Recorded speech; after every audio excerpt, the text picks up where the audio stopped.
Welcome to Story Horizon. I'm the storyteller, here to help you drift into a peaceful sleep tonight. Before we begin, take a moment to like the video and subscribe to the channel for more soothing stories. And let us know in the comments where you're tuning in from. Now, settle in, take a deep breath, and let yourself relax. Let's begin our journey. Story 1. The train station was quiet, with only a few travelers huddled under umbrellas as the rain poured down outside. I found a seat near the window, settling in for what I thought would be a routine journey. Across from me sat an elderly man with a small, worn notebook in his hands, his fingers tracing the edges of the pages as though they held something precious. As the train pulled away, I glanced at his notebook and noticed that it was filled with sketches, small, intricate drawings of places he had visited. His lines captured the essence of each place, from the gentle curve of a mountain to the winding streets of a village. The rain outside blurred the scenery, but his sketches seemed to bring the world to life. Sensing my interest, he turned the notebook toward me, sharing his memories without a word. Each page told a story. A market in a bustling city, a quiet lake at dawn, an ancient ruin under a twilight sky. Every journey deserves a memory, he said quietly, his voice soft but filled with conviction. A reminder of where we've been. We spent the journey in a comfortable silence, him sketching the rain-speckled landscape outside while I watched, captivated by his quiet dedication. As we approached my stop, he tore out a small drawing of the rainy train window and handed it to me, a gift to remember this shared moment. The memory of the traveler's notebook lingered with me, a reminder that sometimes the most meaningful journeys aren't measured in miles, but in the stories and memories we carry with us. Story 2. The rain had been falling steadily all afternoon, a soft, rhythmic sound that turned the small house into a cozy retreat. Inside, my mother and a few of her friends sat together in the living room, knitting needles clicking softly as they worked on colorful scarves, hats, and blankets. I joined them, drawn by the warmth of the gathering and the gentle hum of conversation that filled the room. Each woman had brought her own knitting project, a splash of color against the gray day outside. They worked in quiet harmony, pausing now and then to share a laugh or offer advice on stitches and patterns. The fire crackled softly in the background, casting a warm glow over the room as they shared stories and memories woven into each thread. I watched as my mother patiently showed me how to knit, her hands guiding mine as I struggled to create even stitches. There was something deeply soothing in the repetitive motion, the feel of soft yarn between my fingers, the steady click of the needles. Outside, the rain continued to fall, its rhythm blending with the rhythm of our knitting, creating a peaceful backdrop to the quiet joy of creating something by hand. As the afternoon slipped into evening, I looked around the room and felt a sense of connection, a bond formed not only by the yarn in our hands, but by the stories, laughter, and love we shared. When I left that night, I carried with me a half-finished scarf and the memory of a rainy afternoon spent in quiet companionship. The memory of knitting in the rain stayed with me, a reminder of the beauty in simple moments and the comfort found in creating something with others on a rainy day. Story 3. Imagine walking into a tiny bakery, your coat damp from the rain, and the smell of freshly baked bread wrapping around you like a warm hug. That was the kind of day it was: gray skies, steady rain, and the comforting weight of clouds overhead. It felt like the world had slowed down just enough for people to notice things they'd usually miss. I was on my way home, trying to dodge the puddles on the narrow sidewalk, when I noticed a little bakery. It wasn't my usual stop. In fact, I'd never seen it before. But something about the golden light spilling through the window and the flicker of a small sign that read "Open" made me pause. There's a kind of magic to bakeries on rainy days, don't you think? Like a promise of something warm and gentle. something that makes you forget the weather outside. As I pushed the door open, a small bell chimed softly, announcing my arrival. Inside, it was cozy and quiet, the hum of an oven and the clatter of mixing bowls in the back adding to the ambience. The room was lined with wooden shelves displaying bread loaves, pastries, and jars of jam with hand-drawn labels. But what caught my eye was the woman behind the counter, an older lady with kind eyes, her hands dusted with flour, kneading dough with a rhythm that felt almost meditative. She looked up, smiled, and nodded in my direction before returning to her task. I approached the counter and ordered a coffee, glancing around as I waited. The bakery was empty, save for a young woman seated by the window with a small, worn notebook in her hands. She was writing furiously, occasionally pausing to gaze out at the rain, as if searching for the right words and the drops sliding down the glass. The baker brought over my coffee and set it down with a little plate of pastries. "On the house," she said with a smile. Her voice was soft, almost as if she didn't want to disturb the peace of the place. I thanked her and took a seat across from the woman by the window, giving her a small nod. She looked up, eyes bright with an energy I couldn't quite place, and smiled back. "Do you ever feel like places hold stories?" she asked suddenly, as if she'd been holding that thought in and couldn't keep it to herself any longer. It was an unusual question, but something about the rainy day and the quiet warmth of the bakery made it feel perfectly natural. "Every day," I replied, intrigued.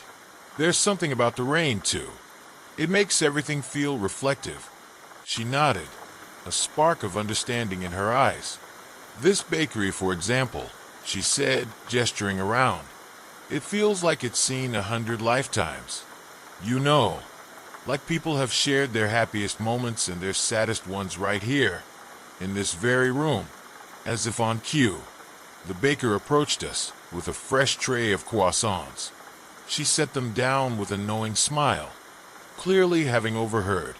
"You're not wrong," she said, wiping her hands on her apron.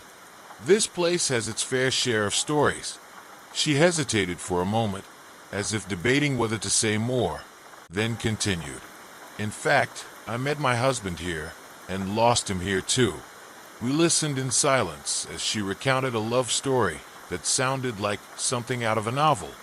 She had been working at the bakery, just like she was now, when a young man came in on a rainy day, looking for a place to warm up. They'd struck up a conversation over a shared slice of cake and a cup of coffee, and from that day on, he became a regular, showing up rain or shine. He had a way of making the world feel a little lighter, she said, her voice soft and distant. We got married a year later, spent every morning together in this bakery, watching the world go by.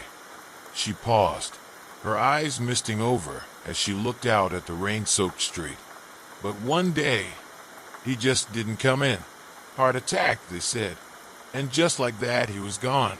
The young woman by the window placed a comforting hand on the baker's arm, and I felt a lump form in my throat. The rain outside seemed heavier, more deliberate, as if it, too, was mourning. But then the baker smiled, a small, sad smile, but a smile nonetheless. I suppose that's the beauty of places like this, she continued. They keep the memories alive, even when people are gone. For a moment, none of us spoke, each of us lost in our own thoughts. Then, almost as if she'd sensed the weight of our silence, the baker straightened up, her voice brightening. But enough of my story. You two look like you have stories of your own to tell. The young woman laughed, brushing a stray hair from her face.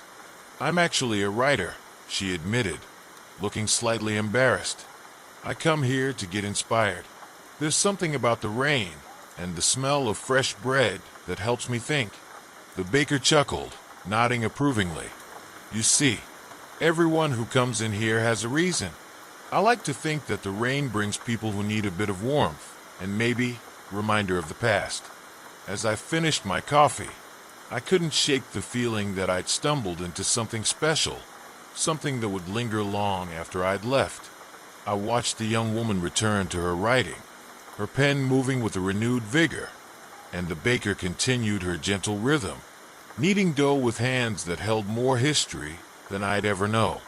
When I finally stepped back out into the rain, it felt different, lighter somehow. I glanced back at the bakery one last time, and through the window, I saw the baker watching me with that same kind smile. Some places, I realized, truly do hold stories, and sometimes, if you're lucky, they let you carry a little piece of them with you. Story 4. Have you ever heard of a place that seems to exist only when you need it? I wouldn't have believed it myself if I hadn't stumbled upon the secret tea room one damp, foggy evening. It was one of those rare spots whispered about in low tones among locals, an unmarked establishment that people swore was real, though no one seemed to know exactly where or when it could be found. Some even claimed that it moved around the city, appearing only on the rainiest of days. That day had been heavy with drizzle since morning, the kind of gray where everything feels damp and quiet. I was wandering through an unfamiliar neighborhood, my umbrella barely keeping up with the rain, when I noticed a dim glow just down a narrow alley. It was subtle, a flicker of light almost swallowed by the mist. Intrigued, I ventured closer and saw an unassuming door, covered in ivy and faintly lit by a lantern hanging above. There was no sign, no indication of what might lie inside, but something about it seemed inviting, as if it was waiting just for me. I pushed the door open and stepped inside, where a wave of warmth and a subtle blend of jasmine and spices greeted me. The room was softly lit by dozens of small lamps, their glow casting shadows that danced across walls adorned with eclectic paintings and bookshelves. It wasn't a large space, but it was cozy, filled with antique tables and plush armchairs that looked like they had been chosen for their stories as much as their comfort. At the far end of the room, a woman was preparing a pot of tea behind a small bar. She had a quiet grace about her, moving with the kind of practiced elegance you only find in someone who knows their craft intimately. She glanced up as I entered, her eyes twinkling with a hint of amusement, as though she had expected me all along. "Welcome," she said, her voice as soft as the steam rising from the kettle. "Please make yourself comfortable." She gestured to the room, inviting me to choose any seat. I selected a small table near the window, which was fogged up from the contrast between the room's warmth and the chill outside. From my seat, I could see the rain gently streaming down the glass, creating a shimmering curtain that separated this quiet haven from the outside world. The woman approached me with a warm smile, carrying a tray with a delicate teapot and a single teacup. She didn't ask what I wanted. There was no menu here. Instead, she set the tray down and said, "I've prepared a blend just for you." Her tone was calm but knowing, like she could sense the questions swirling in my mind. As I poured myself a cup, I noticed a subtle aroma of lavender and citrus, a comforting combination that seemed to melt away any lingering tension. I took a sip, and it was as though the tea held a secret flavor, something deeply familiar, yet indescribable. I glanced around the room, noticing for the first time the other patrons who were quietly seated at their tables, each lost in their own world. Some were alone, while others sat in pairs, talking in hushed tones. Everyone seemed to be carrying a story, their expressions calm yet contemplative. It wasn't long before a man seated at the table beside me struck up a conversation. He looked to be in his 60s, his face weathered but kind, with eyes that seemed to hold countless stories. "I see it's your first time here," he said, a gentle smile forming on his lips. I nodded, curious about what he might reveal. "It is. Do you come here often?" He chuckled softly. "Only when I need it, and that seems to be how it works. This place, it's not your typical tea room. It finds you when you're ready." "What do you mean by ready?" I asked, intrigued, ready to listen maybe, or to let go of something, or perhaps to discover something you didn't know you needed. He took a slow sip of his tea, his gaze drifting to the window. I first found this place years ago, just after my wife passed. I was lost walking around aimlessly, and I stumbled upon this very room. The tea I had that day, well, it brought me a kind of peace I hadn't known was possible. He paused, his eyes softening as he looked back at me. Since then, I only find it every now and then, but every time I do, it gives me exactly what I need. As he spoke, I realized the tea in my cup tasted different than it had a moment ago. The flavors were richer, more complex, as if they deepened with every sip. I looked around the room again, and for the first time, noticed the small details. A painting of a peaceful meadow, a weathered book resting on a nearby table, a vase of dried flowers that seemed to tell a story of their own. Each item seemed deliberately placed, like clues waiting to be pieced together. The woman who had served me reappeared by my table, her eyes warm with understanding. "It's never the same twice," she said softly, as if reading my thoughts. "Each visit is unique to the person and the moment." I took another sip, savoring the complexity of flavors, each one stirring a memory, a feeling, or a thought I hadn't considered in a long time. Somehow, I felt lighter, as though a weight I hadn't realized I was carrying had been lifted. Before I left, I looked back at the man who had shared his story with me. He raised his teacup in a silent toast, a small smile on his face. As I stepped outside, the rain had lightened to a gentle drizzle, and the world felt a little softer, a little brighter, as if the tea room's warmth had followed me out. I've tried to find the secret tea room again on other rainy days, walking through that same neighborhood, hoping for a glimpse of the ivy-covered door, but it's never been there. I suppose that's part of its magic, appearing only when you truly need it. And sometimes, when I feel that familiar weight on my shoulders, I remember the taste of that tea and the stories shared within those walls, and it's enough to remind me that some places and moments are meant to stay just a little out of reach, like a secret held close to the heart. Story 5. There's a certain magic about small bookshops, don't you think? Especially the ones tucked away in unexpected places, like secrets waiting to be discovered. I stumbled upon the bookshop by the river one drizzly afternoon, purely by accident. I had been wandering along the water's edge, listening to the soft rush of the river as it wound through town, when the rain began to fall heavier. With nowhere else to go, I ducked under the overhang of a small building, trying to stay dry. That's when I saw it, the faint glow of a light through a narrow window, and a painted wooden sign, worn from years of weather, that read simply, "Books." The place was small, nearly hidden among the surrounding shops and trees, and it looked as though it had been there forever. Something about it drew me in, like an invitation to escape the rain and enter another world. I pushed open the door, and a small bell chimed softly, announcing my presence. Inside, the shop was warm and dimly lit, with narrow aisles and towering shelves that seemed to reach the ceiling. The air was thick with the smell of old paper and leather, mixed with a hint of something sweet, maybe cinnamon. It was the kind of scent that wraps around you, comforting and familiar. There was only one other person in the shop, a middle-aged man behind the counter, with silver hair and half-moon glasses perched on his nose. He looked up from the book he was reading and gave me a polite nod. "Welcome," he said softly, as if not to disturb the quiet sanctuary of his store. I murmured a greeting and began to wander through the shelves, each one packed with books of all kinds, from worn paperbacks to beautifully bound hardcovers with gilded edges. I ran my fingers along the spines, reading titles and feeling the weight of their stories. The shop felt timeless, like a place out of a story itself, where nothing outside mattered. and only the tales within its walls existed. After a few minutes, I came across a small, dusty book that seemed out of place among the others.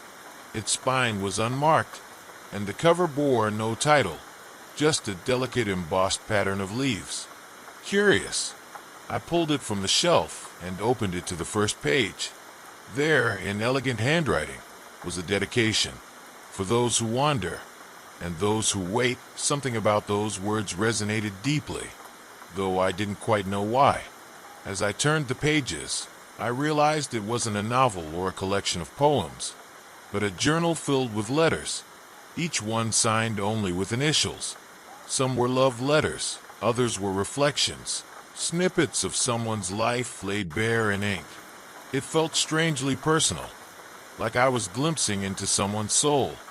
I wondered who had written them, and how the journal had found its way to this quiet bookshop.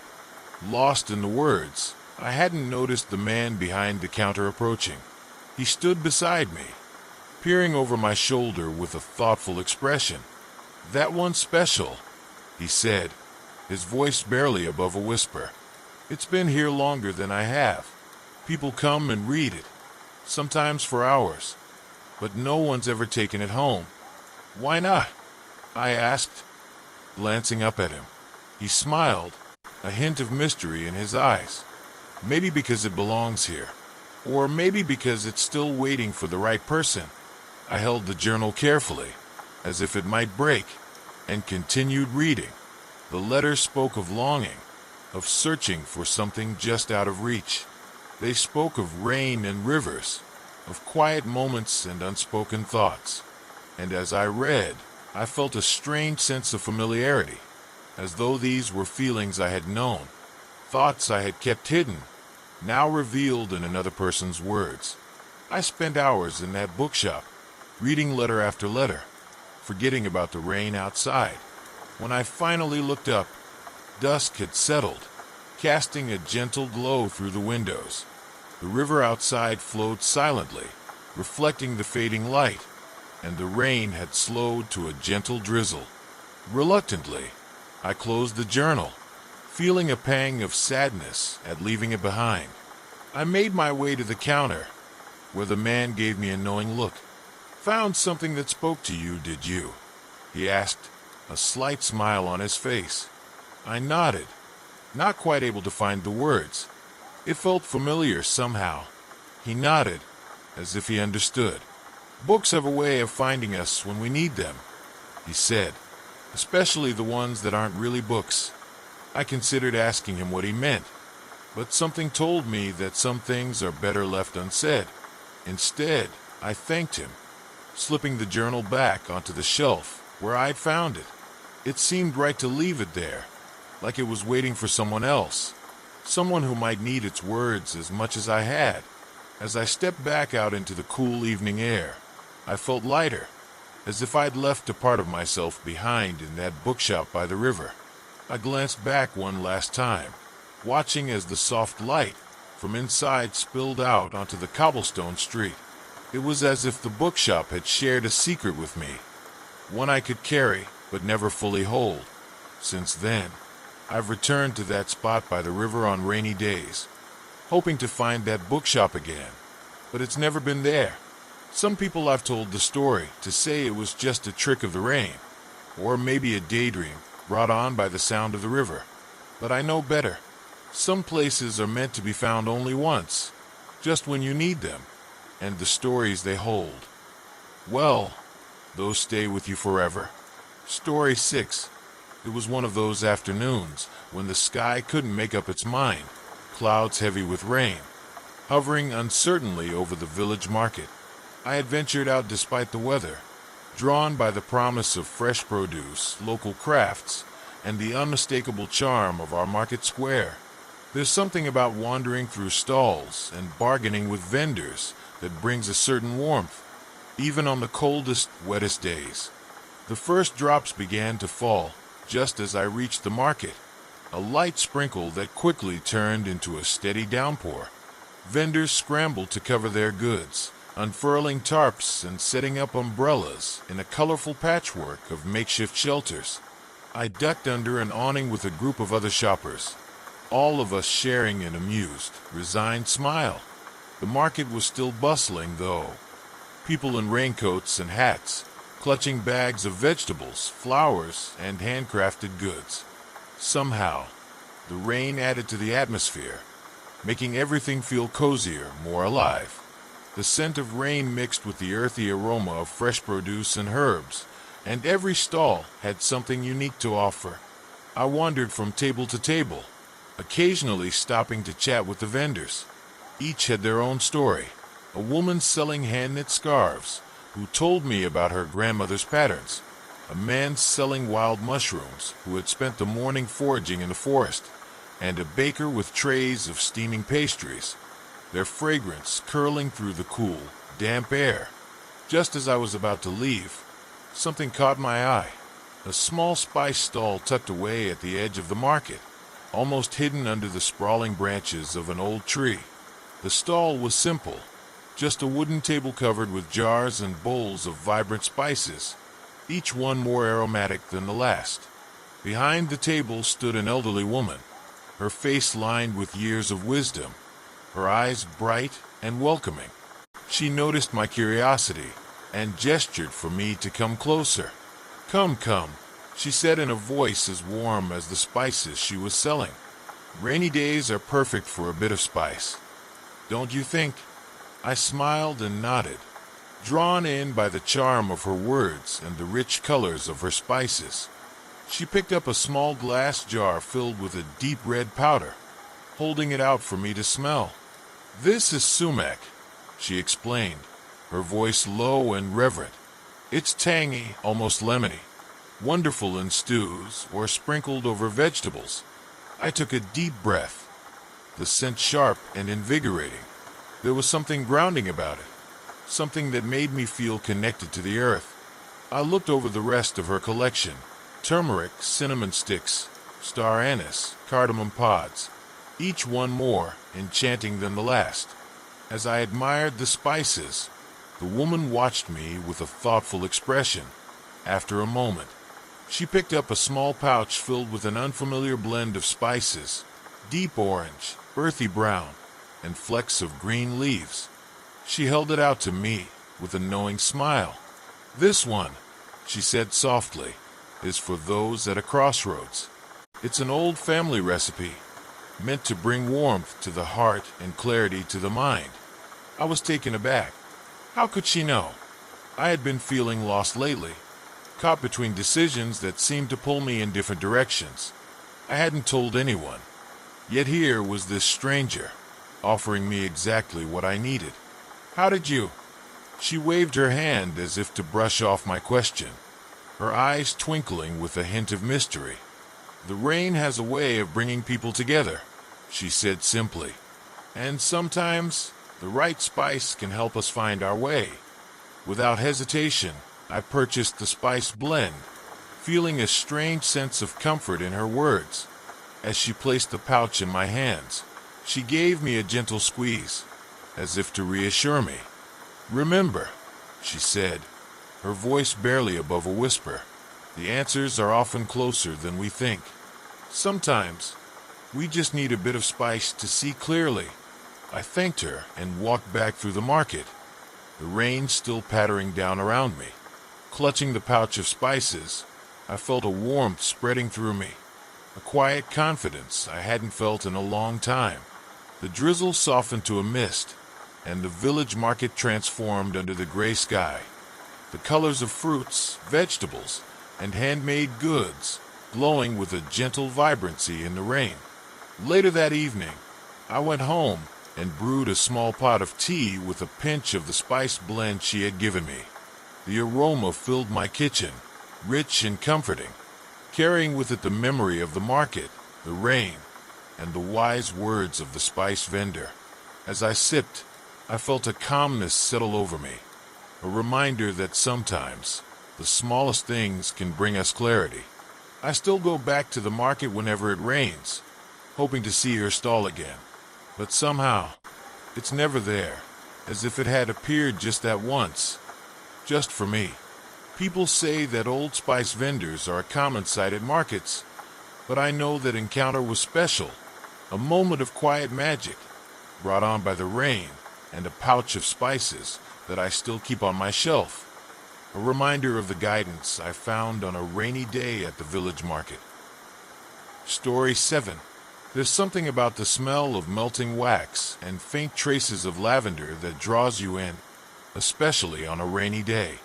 I remember the first time I stepped into the candlemaker's workshop. It was tucked away on a narrow cobblestone street, barely visible behind the rain and fog that had settled over the town that afternoon. I was looking for a place to escape the downpour, and the warm glow spilling from the workshop's window felt like an invitation. Inside, the shop was a cozy labyrinth of shelves filled with candles in every shape, size, and color. The air was thick with scents, hints of rosemary, vanilla, sage, and something slightly smoky, like a campfire on a cold night. It felt like stepping into another world, one that was soft, quiet, and timeless. The candlemaker himself was an elderly man with silver hair pulled back into a small ponytail, his hands steady and practiced as he poured wax into molds. He wore a dark apron, stained from years of work, and moved with a kind of rhythm that spoke of decades spent in his craft. When he saw me, he gave a gentle nod, his expression welcoming but quiet. "Come in," he said in a voice as warm as the light in the room. "You look like you're here for more than just candles." I laughed, caught off guard. "I'm just here to escape the rain," I replied, though even as I said it, I felt like there was truth to his words. I had been feeling restless lately, a kind of gnawing uncertainty that I couldn't quite name. The candlemaker seemed to understand. "Rain has a way of bringing people in," he murmured. "Something about its rhythm, I suppose." He gestured to the rows of candles around us. "Each one of these is made for a purpose," he explained.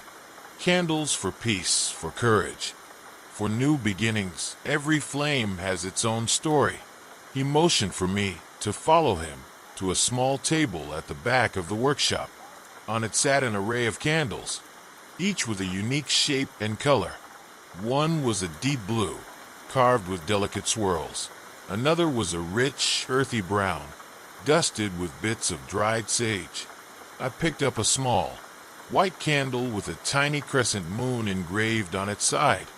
"What's this one for?" I asked. He smiled, as if he'd been waiting for me to ask. "That one," he said softly, "is for letting go, for finding peace in what we cannot change." He paused, his gaze steady. "Sometimes we hold on to things without even realizing it. Lighting a candle like this can be a way to release them, to let go of the things that weigh us down." The words hit me unexpectedly, stirring something deep within. I hadn't come here looking for answers, but standing there in that dimly lit workshop, I felt an unspoken understanding pass between us. "I think I'll take it," I said, cradling the candle in my hands as if it were something precious. The candlemaker nodded approvingly. "Good choice," he said, wrapping it carefully in brown paper. As he handed it to me, he added, "Remember, candles have a way of showing us what we need. Just light it when you're ready." When I left the shop, the rain had slowed to a gentle drizzle, and the sky had softened to a shade of gray-blue that made everything look like it was underwater. I walked home with the candle wrapped safely in my coat pocket, feeling lighter somehow, as if the mere promise of its flame had lifted some of the weight I'd been carrying. That night, after dinner, I took the candle out and set it on my windowsill. The rain had started up again, tapping softly against the glass, and the street outside was empty and still. I lit the candle, watching as the flame flickered to life, casting a gentle glow around the room. For a moment, it was just me and the soft light, the smell of wax and lavender filling the air.